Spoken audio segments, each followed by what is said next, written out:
నమస్కారములు. జిల్లా అనంతపురం, మండలం వజ్జుకరూరు, గ్రామం గంజిగుంట.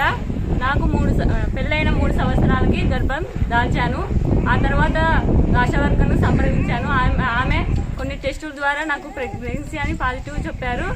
అదేవిధంగా ఏఎన్ఎం గారు నా పేరు మాతా శిశు సంరక్షణ కార్డులో నా పేరు నమోదు చేయడం జరిగింది.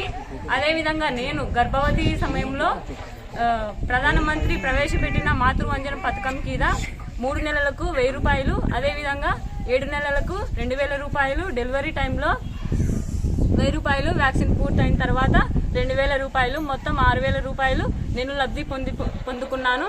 అదేవిధంగా మరి ఆశా వర్కరు మరి ఏఎం గారు ఎవ్రీ మంత్ అంటే ప్రతి నెల బీపీ కానీ, షుగర్ కానీ, హైట్, వెయిట్, మరియు ఐరన్ టాబ్లెట్స్, కాల్షియం టాబ్లెట్స్, మొత్తం ఆరోగ్య సమస్య గురించి వివరిస్తారు. నాకు సెకండ్ పాప పుట్టింది. ఆమెకి